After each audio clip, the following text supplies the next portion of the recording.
તો રામ રામ મારા દોસ્તારો ને બેનપણીઓને ને આજે તો સવારમાં પપ્પાને જગાડી દીધા, પંખો કરી નાખ્યો બંધ ને ગોદડું ખેંચી લીધું. हमारे यहाँ ऐसा ही होता है. પછી કરી લીધો નાસ્તો ને ભગવાનને પગે લાગી લીધું ને કહી દીધું હવનું ભૂલું કરજો પણ શરૂઆત મારાથી કરજો. જો અત્યારે શિયાળામાં પણ ઠંડા પાણીમાં કપડાં ધોવા પડે, ક્યાં જાય પણ બિચાર્યું.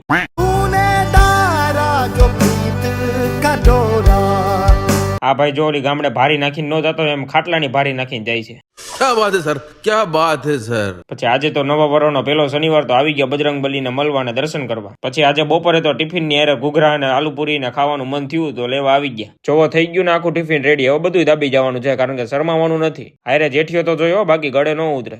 આને જો ધંધાના ટાઈમે ફોન જોયો, પછી કે ધંધો ક્યાં છે, હમણાં તો મંદી હાલે. ધંધીનો કરો નકર તમારો બાપ લોનું લીધેના કારખાના વેચાઈ જાય છે ભાઈ.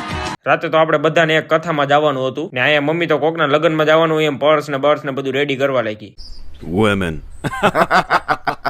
લે અહીંયા તો આવતા જ વેલકમ આઈસ્ક્રીમ આપી દીધું. પછી આવી ગઈ હતી હાથમાં પ્રસાદી ને સત્યનારાયણ ભગવાનનું નામ લઈને ખાઈ લીધી પ્રસાદી. આ જો બે કઈક ને કઈક હુંવણ ગઈરા રાખે. ને આજે ઘરે આવ્યો તો આજે આપણી સોસાયટીમાં પણ હનુમાન દાદાની ધૂન હતી. બસ આજના મિની વ્લોગમાં આટલું જ ને. જય બજરંગ બલી કી.